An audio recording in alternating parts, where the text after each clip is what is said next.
This program is designed to provide general information with regards to the subject matters covered. This information is given with the understanding that neither the hosts, guests, sponsors, or station are engaged in rendering any specific and personal, medical, financial, legal, counseling, professional service, or any advice. You should seek the services of competent professionals before applying or trying any suggested ideas.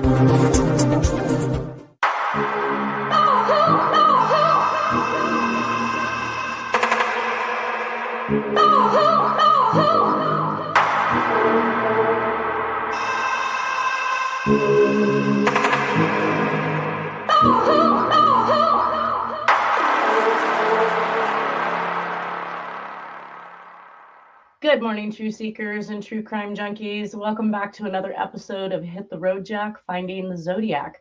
I would like to welcome to the show today, Nolan Del Campo. Good morning, everybody. Good morning. Any big news this week? Any great cases? No, but I did just Homeland Security last week. But then 2 days later, or Tuesday, there was a huge article in the Bee about how the government and the U.S. Attorney's Office is using a new tactic to basically eliminate the asylum program. And that's exactly what happened with my client. They basically say if the United States government has an agreement with these other countries that are willing to exchange people, that they don't have to send them back to their own homeland, but they could still deport them to a different country and let them apply for asylum, say from Honduras or somewhere like that. And so what is the purpose for them taking that away? Obviously, this whole because they don't like brown-skinned people. I don't know. No, what does it have to do with brown-skinned person? We've brought in plenty of people from Russia. We've brought in plenty of people from, Well, here's the deal. Most of the asylum cases are from Latin America because there's a lot of oppressive governments down there. Right. And mainly from Central America. This particular woman was from Guatemala. And what was she running from? Oppression in Guatemala and fear for her life and her family. But couldn't anybody just say that and seek asylum, whether it's true or not? Yes. So I think the Guatemala's record on human rights is atrocious. But anyway, she doesn't have a chance to prove it now because they're not going to allow her to even argue that. It's called pre-termination. Yeah. The policy is called pre-termination. And so what, they're sending them to other countries or back to their own countries? They'll send them to these other countries, or they can voluntarily depart to their own country. Gotcha. So they have options, right? Yeah, but I know that sucks, but basically it's going to eliminate asylum. How long has she been here? 4 years. Oh, okay. There's so much to think about anymore these days, it seems like. Yeah. Well, that brings me into obviously some of the research that I had done this last week, and in my research, it was a class that I was taking on handwriting, and we were talking about the industries that see the biggest percentages of fraud. Which one do you think it is? What? Because the largest industry that is defrauded by fraud. I have no idea. I kind of giggled at it because it's the insurance company. Oh, okay. Yeah.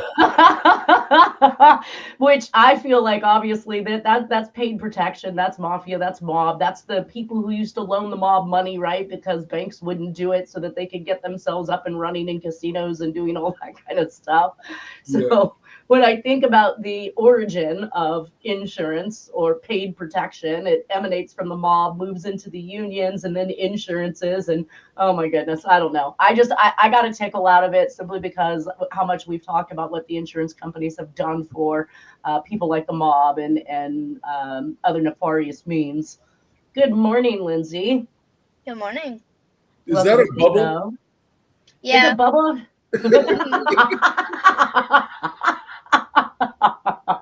I feel like so much is going on lately that I had to change my my logo up a little bit for my channels because it's like it's like chaos and it's like psychotic, like information everywhere, and it's like I don't know, like that's why I was like, okay, I'm going with this for now. Disinformation. Yes.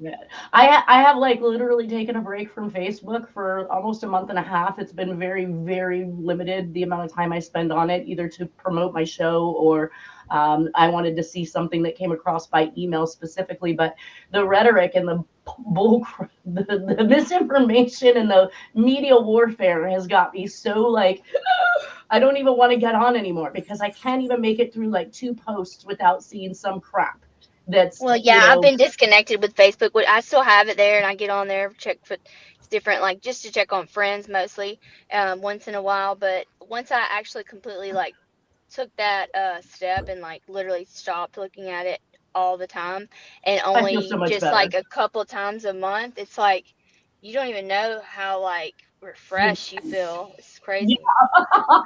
And it's funny you say you were checking on friends, but I received a text message from a friend that I met out in Ireland, and she was like, Nanette, where have you been? You haven't, been here. You haven't been like posting funny stuff. Are you okay? I'm like, yeah, I'm just sick of the freaking political bull crap and the misinformation and all the feeds. I mean, social media is now the biggest. I mean, they say that people pay more attention to social media for their news because they don't trust the news, but they don't seem to realize that everything in social media is either AI'd or it's crap, it's rhetoric.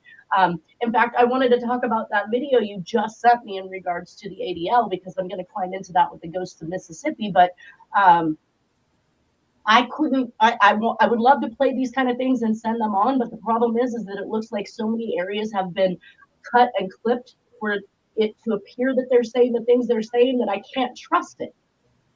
Does that make sense? Yeah, I see what you're saying. Yeah. He actually did quote on the video that where he got the clips from. He did credit them, whoever shot those videos. So I thought that was a little bit better, assuring, as if it like he that's where he got it from. So I could just go back to that platform to see, just to verify it. To see how he sourced it. Yeah. I mean, basically, the entire gist of it was a technology, the Eighth War is what they're calling it, basically.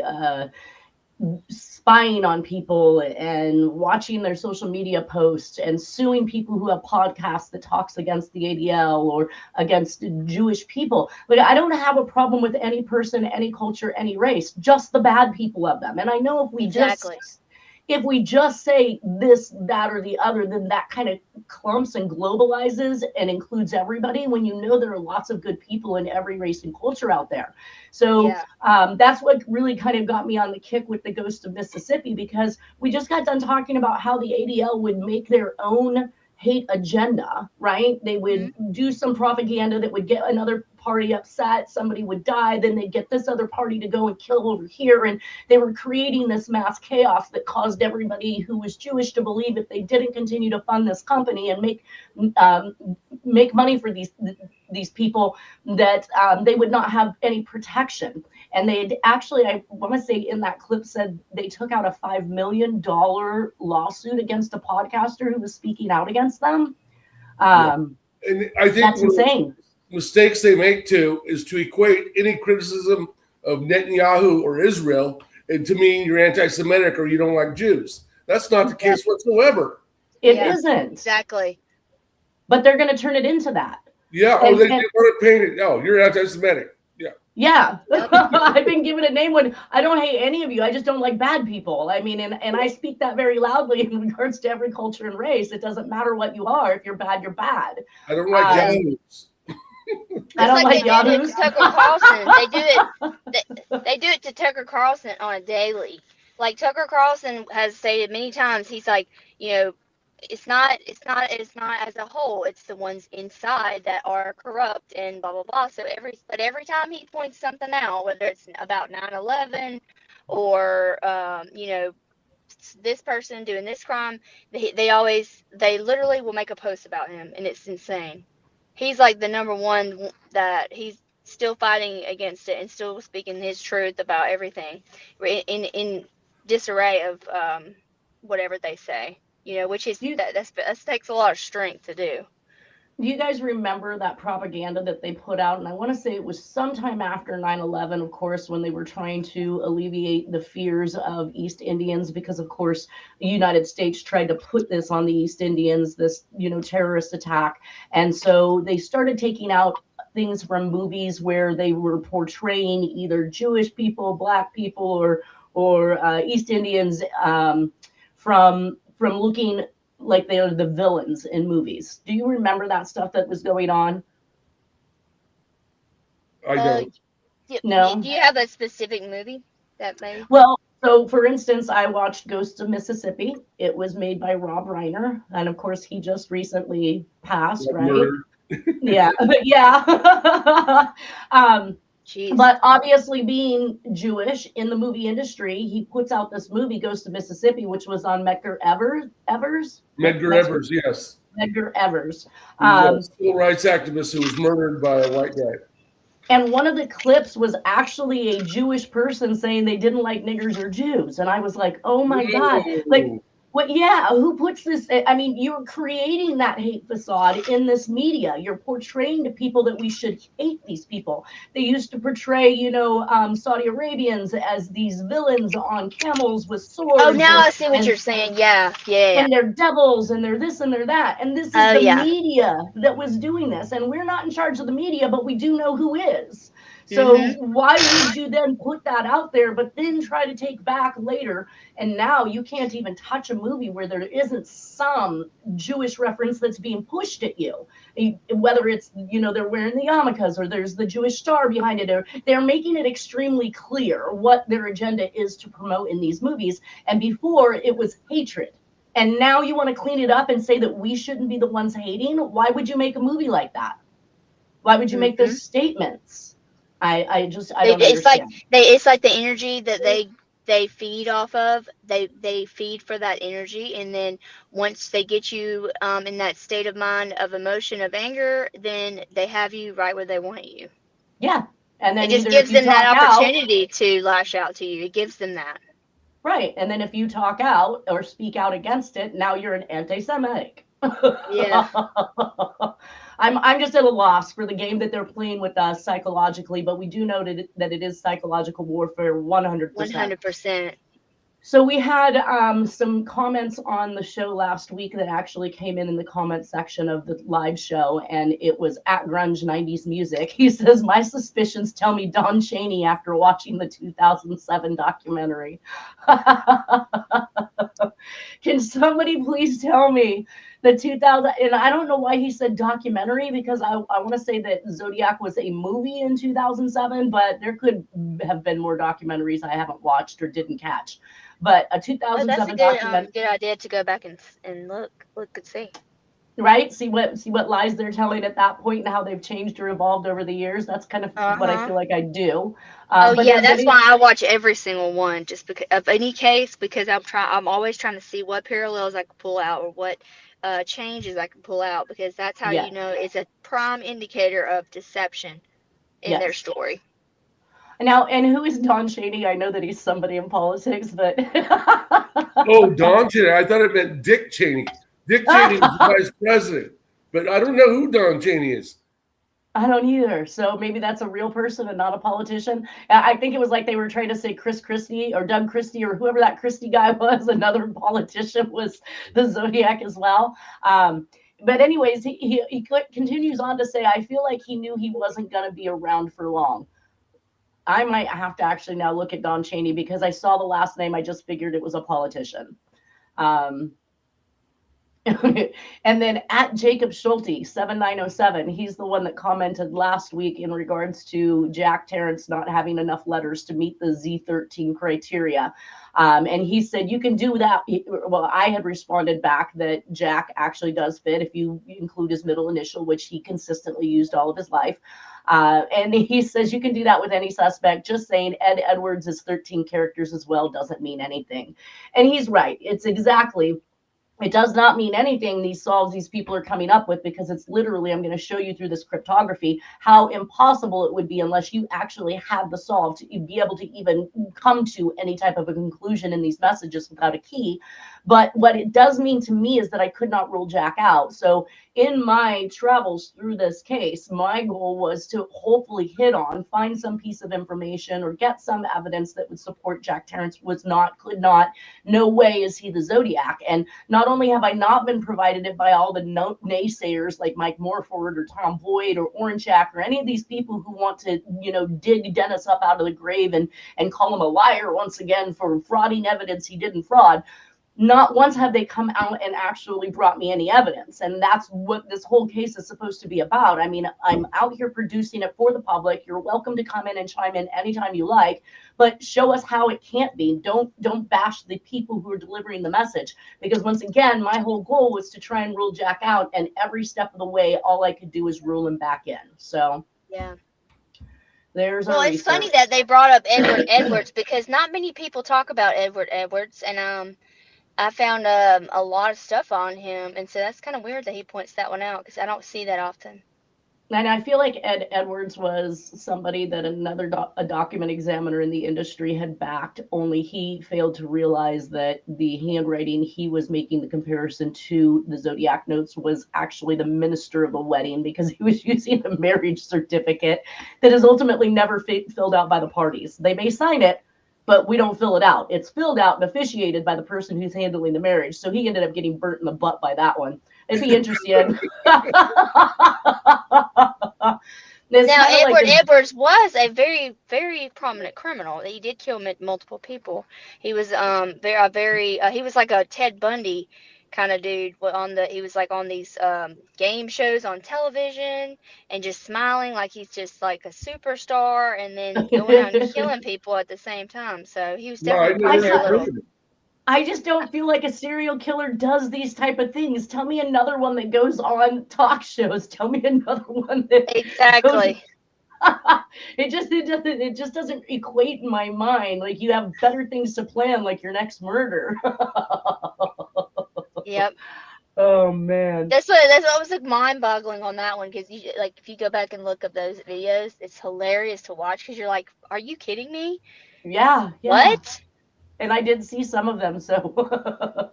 Yeah. All right, so back to Cryptography, the Science of Secret Writing by Jack H. Schultz, a question document examiner who appears to have taught this class. The key that he's using in it is the University of Chicago, which is what we talked about last week. So I always thought that was extremely interesting, since we're talking about Jack. We know that Jack has his experience with Chicago, Illinois. And we know, I'm sorry, Reno, if you're watching this, Illinois.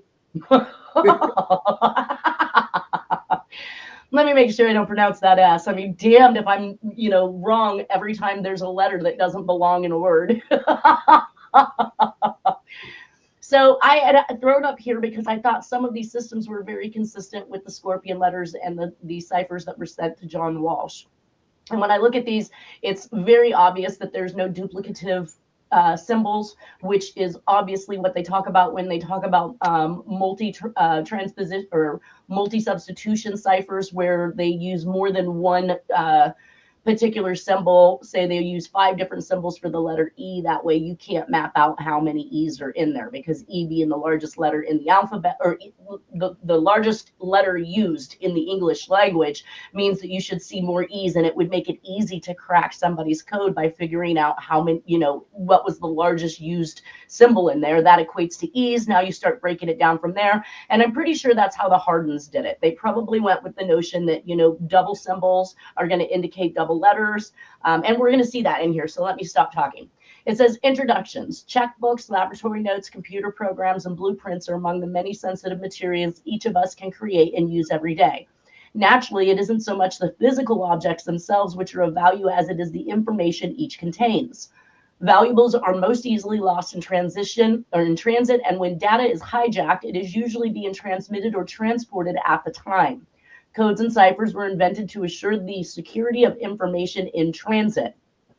Historically, there have been hundreds of ways to keep secret the letters and messages of statesmen, generals, and traders. In each era, once a certain level of literacy is reached, cryptology is born anew. In each age, the means of transmitting and guarding information has been determined by the technology of the time. While Julius Caesar used a simple rule of substitution, the Confederate state issued their spy machined brass wheels for enciphering telegrams. This is the computer age. The electronic devices, which are affordable to anyone, make it possible total recall of information and rapid processing of data. They also make it possible the creation of codes so complex yet so simple to use that the social structure of the 21st century will be in part determined by the outcome of this trend toward computerization of all information transfer. Wow. Here is one of the, right? And so we should be able to figure it out at this point, like at this, like, you know? No, well, I think that's why Ornchak ultimately developed his computer program where he gave everybody a shot and try at solving the 340. I do see the system inside this packet that I believe Ornchak claims that the 340 was created with, but wait till you get into this, you guys. This is just crazy. So here's one particular sense, and this is, of course, an entry code. This is a way to disguise numbers. Like if you had a passcode or something like that, you could simply break down the squares after inserting your numbers in the direction you want. And keep in mind, those don't have to run 1, 2, 3, 4, 5, 6. They could run absolutely backwards, 1, 2, 3, and then onward and zigzag, or even move in a pattern that is not consistent with straight left to right reading. And like a crossword puzzle. Pretty much. And then once you actually map out those sections of that, what is this, the tic-tac-toe game, right? Let's call it that, because that, for our listeners, it looks like you're starting a game of tic-tac-toe, then you're going to enter a number in each one of these sections. And then once you've determined what your passcode is going to be, you would break those sections off the tic-tac-toe, and you would get like your right angles, your left angles, you get your symbols that look like a staple, and to the left, to the right, and so on and so forth to create that actual code. But again, somebody would have to know that what you're using is this key in order to determine what those were on the other end. Now, when I look at the John Walsh, the scorpion letters, look, here's one of those symbols. Here's another one of those symbols. Here's more. They're kind of all over the place in here. Let's see. There's more down here. So we are definitely seeing this type of a symbol system in the scorpion letters. Now, the Spartan cylinder is, again, we see University of Illinois. Sorry, I said University of Chicago. It's University of Illinois. First type of scientific cryptogram developed by early Greeks is the block pattern. So basically, you go out 1, 2, 3, 4, 5 at the top, 1, 2, 3, 4, 5 on the left, and then you enter in your alphabet. And in this particular case, the alphabet is actually reading downward. So it doesn't go ABC to the right, it goes ABC down, and then goes back to the top for the F under number 2, and then works its way back down. So it's kind of a zigzag pattern. But again, you could arrange these letters in here however you want. As long as the other side has the key, they're going to be able to figure it out. Basically, the University of Illinois at Chicago broke down to these particular numbers because when you're using an A, you're using the number 11. You're using an F, you're using the number 12. So you're combining the numbers on the left and at the top to create whichever numeric value for that particular letter. And I serves as J. I've seen this before. I'm not sure whose solve it was in. I want to say that it might have been Lauren Swearingham and Harriet's, where they believed I served as J, and I don't know if Harriet has ever personally seen something like this particular pamphlet, because again, it looked like something more personal that somebody had kept versus something that was mass produced. Is Harriet just self-taught? Kind of. I think that between learning, Dennis taught her Jack's system. Then okay. Her father was also a maritime they're not civilian. It's military, but he was Merchant Marine? Yeah, Merchant Marine, sorry. And so he was aware of some of these things. So she learned some of this, I guess, growing up. And then there was the addition to how Jack did things. And then, of course, in the end, I think that she just kind of picked the system that she felt that Jack would use. But we can see that he didn't always use the same system. So I get a little leery sometimes, especially when we can't prove up how her solves were solved, when she's continuously using exactly the same system instead of multiple systems or different systems. They also have the Caesar's substitution method, which is basically you're going to assign whatever letter to whatever letter that you want it to conceal. And again, you're going to need to know what these letters are substituted to in order to solve that. So there was the Julian cipher here. Here was the Augustan cipher. Then we had substitution code. So it basically showed you how to use words to create a ad, I would guess, in a newspaper to determine what it is that the person is trying to say. So something that in the newspaper would say, "Dear Bill, thanks for the parrot, love Lisa," really broke down to 9 a.m. Saturday, Lakeview Motel. Okay. Right? So that's the message you put in the newspaper if you wanted to get it across to the other side. They, of course, then also need to know that Bill equals 9 a.m., Bob equals 10 a.m., Fred equals 11 a.m. They have to know these things. Okay, so Nanette, that makes me wonder if those numbers I found a few months ago that were on Jack's phone bill that I looked up and found in the newspaper, if those were those type of things where he could call that number and it would give him a message. And give him the key. Yes, it would give him some type of key or message, just like you're talking about. Yeah. That was my supposition. I really kind of thought that if he was making that phone call, first off, he'd have to know that to look for those particular ads. And then second off, he would have to know to call to get the key in order to decipher what that said. I don't know if there's any way to backtrack that. It may be something I play around with after I'm done studying this whole cryptography thing. But aside from the substitution cipher, so we had substitution code and then we have substitution cipher once again, but then they have also how to embed a message from within a book. So a cipher is a system of substitution and or transposition, and Webster's New World Dictionary of American Language, you would code it with the page number, the column number, and the word number. And when I did that and looked this up, so we have page number 257, column 2, word number 12. So you went down 12 words, and guess what? Boom, you come up with the definition in the Webster's New World Dictionary of American Language that tells you about a cipher and its purposes. This is how they would use books then.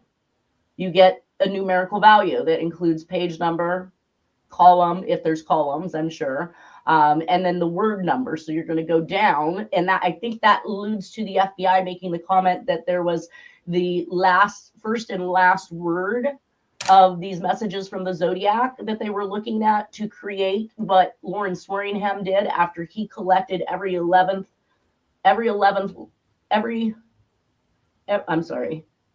even line. He collected the first and last word of it and came up with a message that talked about basically MK Ultra needing more work and these other things that he solved out of that. So that is very consistent with some of these systems again. Here's another one. This is the position cipher. Again, it starts with a tic-tac-toe, but then you have these additional X's that are included. You also have them with dots arranged inside of the tic-tac-toe. And then you again have the X that has the dots positioned in it. Now, once you fill out in each area of the tic-tac-toe and the X marks, you fill out the actual letters. Again, you have to know where these letters lay in here in order for it to make any sense. Otherwise, you're still not going to come up with anything. But now you can see how they pull these out. So we have this staple mark. It looks like a staple to me with a dot in the center. And that comes from the tic-tac-toe that had dots in it. Now, let's take a look again at the ciphers to John Walsh. And we can clearly see all of these. Here's these X marks again with dots at different levels inside of them. And you can go through and you can find them pretty much all over here. I want to say there's also, let's see. Oh, here's the leftward facing V with the dot in the center. That is definitely one of the symbols that are used in this particular ciphering message. So now we can see that there's at least two different styles of cipher coding that's been used in John Walsh's stuff. And we also see some consistency with some of the stuff that we're seeing in the Donna Lass, which even more confirms that if this was a reward letter that is to reach out to somebody you could only be asking the suspect to solve this particular thing. Nobody else in the public was going to be able to solve this. I don't even know if I've seen a solve on this other than Lauren Swearingham and Harriet. So they are definitely communicating with a system that they are completely aware of, that they know he has as well. And again, this tells me that the media is facilitating back and forth between the Zodiac and the powers that be. Here's another one. This is another one I went, whoa, we have position and shadow ciphers. So it looks like a clock, does it not? Yeah. Got the 1, 2, 3, 4, 5, 6, 7, 8, 9, 10, 11, 12 all the way around. Made me want to go back and visit the different positions and markings on the Zodiac symbols that we saw. But it also got into these other odd boxes. So it looks like a 4 square. And then these 4 squares could actually have slants in them that would create the V's in different directions. And it breaks the box up into multiple different ways of being able to use just these box symbols for all the letters of the alphabet. And then I moved to the right and I about fell out of my chair because this is the booze ball system that was not available to the public. It was Alan, I want to say Hayes, but I don't know if I'm right. Booze. It was a 3-name war defense company that used these particular symbols as a way to indicate whether or not their contracts, what level their contracts had been completed. So if you go, and so some of these areas that look like they're chunked out of the circle would actually be colored in and darkened. Here, they're just giving you kind of a stick figure version of it with no blackening of any of the sides. But let's go back over here now to, once again, John Walsh's cipher. Look here, guys. We've got all of the booze ball systems that was used originally in the Zodiac ciphers, but now we see them popping up in John Walsh's ciphers as well. That makes system number 3, and in reality, system number 4, because this 4 square boxes that we see going on here, we can see right here. Here's a 4 square box with 2 dots in it. Here's another, but it's got an X with 2 dots. So it's still, we see X's in these. Yeah. So now we're on to, what did I just say? Now we're on to number 4. 4 different systems of symbols that are being used in this single cipher. Here's another one, which I do think that there is some credibility in this as far as the triangles are concerned with the different dots, because we see different triangles that have dots on the points. We have slash mark through one left side. We've got them with dots on the points and then a dot in the center. So there is kind of this new pyramid code that I was looking at, which then allocates a letter to each level of the pyramid. And then you encrypt that with the double letter that is found inside the box. So the D is actually AN. This makes it even more complicated to determine what the author's saying, because now he's used double the amount of symbols in order to create a message that's only half its size.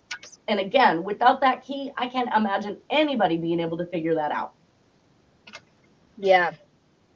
We have double transposition. So here it gets even heavier. When K1 is, here's the cipher key from K1. And then you have to go down here and find, let's see where I would find K1. Oh, I could have marked that out ahead of time. Oh, no, this is saying University of Illinois at Chicago. So that was a little bit larger. Okay, so here's the encryption. So here's the message, University of Illinois at Chicago, and it breaks down to, once you use the system that they've plotted out up here, into these letters, which again mean absolutely nothing. And what if the person doesn't even break them up? You wouldn't even know it was a 5 square box or a 6 square box. Because this, when we look at the Zodiac stuff, it's all combined. It doesn't give us a break or a space. It doesn't tell us when we should start and stop and carry on with another word. Again, just very complicated. Then we have multiple cipher substitution code, which we talked a little bit about in the beginning of this. And here's your plain text at the top, which is your alphabet. But then you've got cipher 1, cipher 2, cipher 3, cipher 4. So you have 4 different letters for the letter A. Q, Z, L, T. Now it's going to make finding those A's far more complicated because they've been assigned 4 different symbols. We also have routing patterns. So you have the simple horizontal that moves from left to right, or from right to left, or from bottom to top. Again, left to right, and then right to left from bottom to top in the simple horizontal. Simple vertical just runs down the column. So A, B, C, D move back to the top to E, but this can also be backwards as in number 2. And it can also run from bottom to top and top to bottom again in 3 and 4. Alternate horizontal, which is basically moving in the same direction, but then backwards, almost as if, well, I haven't seen anything in here where they actually transpose the actual symbol, which we've seen the Zodiac do a lot of, reverse the R, reverse the K, reverse the P, this kind of thing. But it does have the alternate horizontal, which moves in a completely different pattern. You also have what they call the mind-reading word code. I thought this one was extremely interesting. So you literally assign a word to a letter. So A equals you, as in Y-O-U, B equals how, C equals now, D equals the. So by the time you've messaged out University of Illinois at Chicago, it says, our all, who for, hit not, may, who, get, put, has all. Now, of course, they're very nice and they give us the spaces. I don't think you'd see this in a typical cipher, but whole, let, who, all, has, whom, may, you, get, now, act, who, now, you, was, has. You get that message and have to have the key in order to determine that it says University of Illinois at Chicago. Then we have alphabet blocking. And that blocking can happen on any level. This one is actually a 5 by 5. This one that we see here is a 9 by 9, but the downward motion gives you actually 3 options. So A could be 31, it could be 61, it could be 91. And that gives you multiple substitutions options there. And then as well, you can see here, they've taken some of the most used letters in cryptography, and they've assigned 6 different numerical values to it so that it can literally read 91, 81, 71, 61, 51, 41 for the letter E. And then on the second line, the second most used letters are assigned 2 different symbols. And then finally, the least used symbols are assigned 1 number value altogether. So P would be 11, Q would be 12, so on and so forth down the line with those last letters. So it seems like to me this is very, this is like the same kind of pattern used in gematria when you have the alphabet, and then you have these the numbers that are assigned to each letter in order to create. So like you have like a certain name, like I could put your name, Nanette, into the gematria system, and it would create different things, like almost kind of like not. Sometimes it's sentences, sometimes it's phrases, things like that. So that's another cryptic software. I was kind of seeing if you're going to go over that, if he had that in this book about gematria. Wait. I was just going to say, sometimes you read my mind and sometimes you're 2 steps ahead of me. I do. Okay, so we also have in the cryptography, we have mathematical code. So A equals 1 to 10, B equals 11 to 20, so on and so forth and on down. And then once you add those numbers up, it comes out with an overall total. This one I didn't quite understand to be able to explain as well, but I do get the gist of so no, maybe I don't get the gist. So A would be 1, B would be 2. It says like A equals 1 to 10. That was different than the numbering system. This one is the mathematical code. It's going to take me a second to work this one out. I think I threw it in here just because Jack was into math huge. The other system was kind of what you were just talking about. So they are actually sending you a letter. And this letter says, Arnold, dear, it was good news to hear that you have found a job in Paris. Anna hopes you will soon be able to send for her. She's very eager to join you Now the children are both well, Sonia. So now, once you break this down, let's see, in cipher 33, I thought I had this one down, and deer was 5. Yep. So you add up the numbers. Yep. The number of letters, and Yep. you get 3. And so a 3 would have to be the combination. Let's see. 3, 3, 5. But see, again, it also has a break and a split in the words where you're stopping. So again, you would have to have that key to know where those stops and splits are. Now, I about was like, oh my goodness, the solve to this. So where we just talked about Arnold deer, and the kids are good, and when they want to join you in Paris, the message that this yields is need money for assassination. Right? This guy also did one on paper, and I was laughing because I can do it on paper for you, and I'll send it to you for the next show. Okay, so because I've learned it. Well, he's talking about the same author that did this also did one on paper, and the things that a document examiner would want to know about paper. And he had mentioned that you could weigh the paper to see. So if somebody made a 5-page trust or will, and somebody swapped a page out, there's a good chance that the weight of the paper will not be identical, especially if it's a much later date, because our paper was thicker back in the day. We've learned how to make it thinner so we can get more pieces into a ream. Thus, if somebody used a today's type paper compared to paper from 2000, 1980, somewhere around there could be a weight difference. And he says you can weigh the paper to determine if it has the same weight. And he marks on the side of that drug scale. So anything that has a number could give you a message. No. What I was just saying, I was just laughing that he obviously must have also been in with law enforcement or a government trained document examiner for some of the things that he was talking about. I've never been told in all the years that I've done this, you can usually feel the weight difference in papers. So weighing them has never really been something on my mind until I saw this. But the fact that he said use a drug scale. Oh yeah. When I do estate planning documents, I like to use my letterhead paper because it's heavier.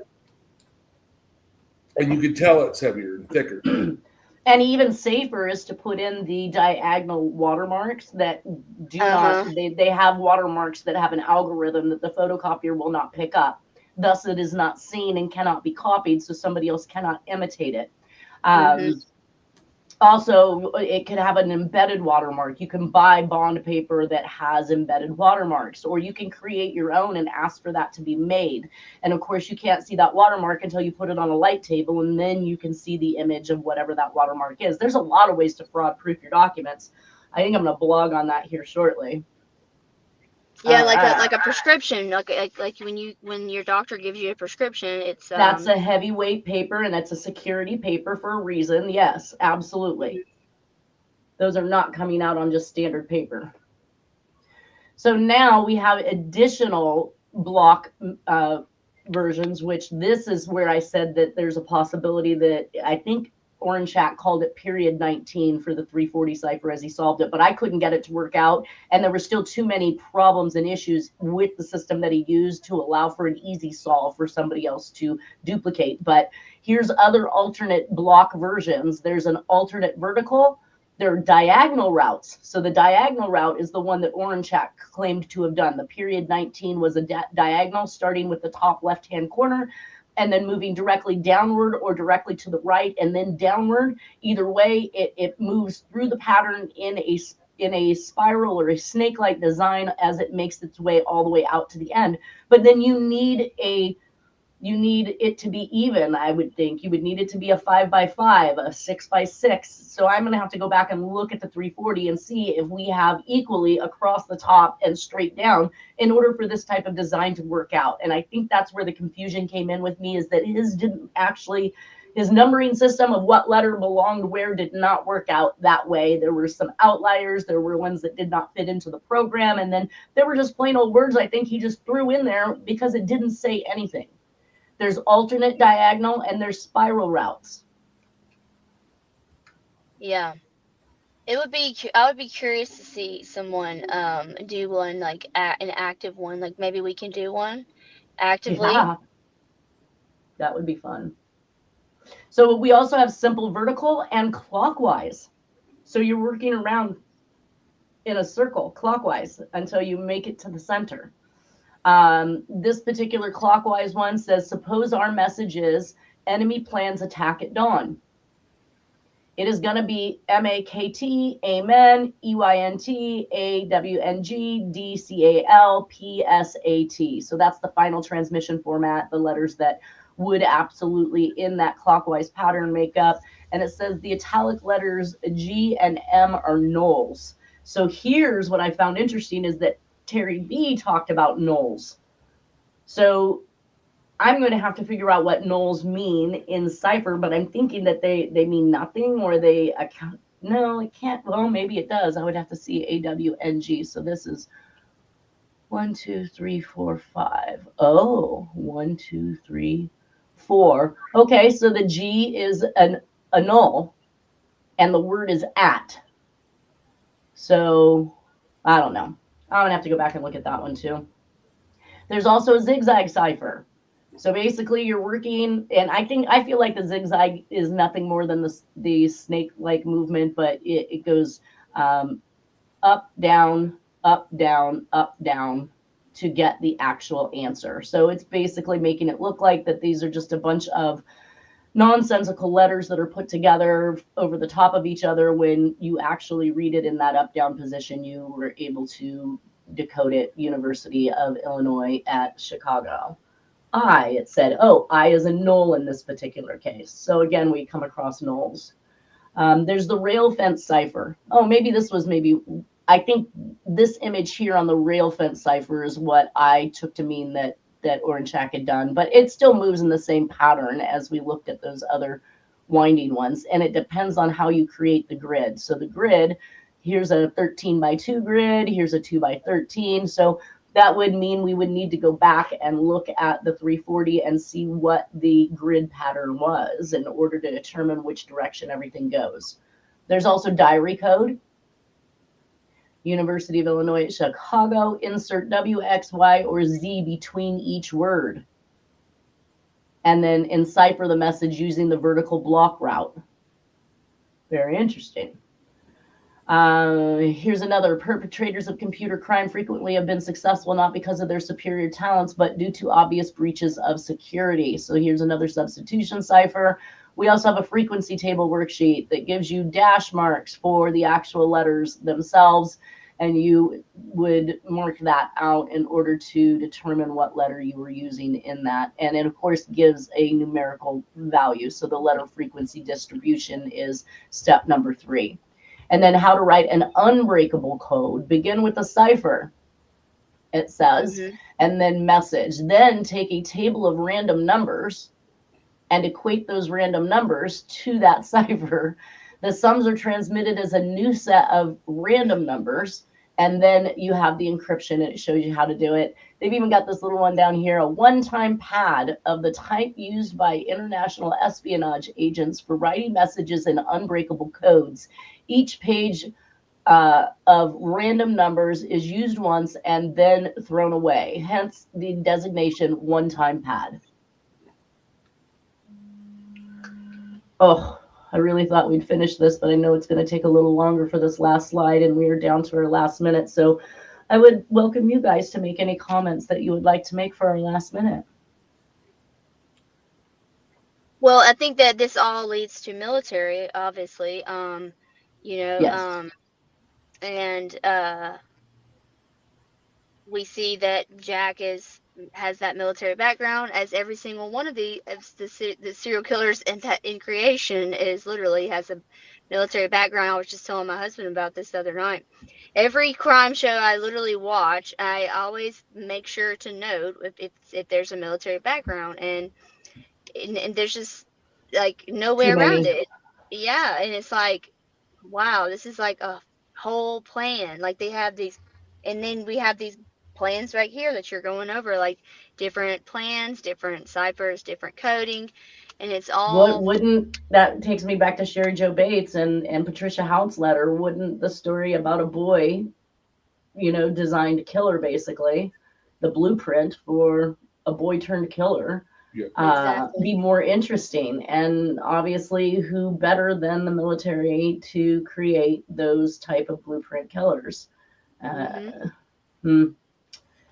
Yeah, so I just want to say that in the John Walsh cipher, we are looking at 4 or 5 completely different systems. It would be astronomical for somebody to have ever figured that out, but I'm sure they have. They haven't released that to us because they don't want us to know that they have solved those Another versions. reason why they haven't released a lot of things is because they already know the answer. Yeah. All right, you guys, that's it. We're up. Time's done. Everybody have a wonderful weekend. Whatever. We'll see y'all next Friday. Everybody have a wonderful weekend. Take care, and thank you both for being here. All right, bye. Yep. Bye.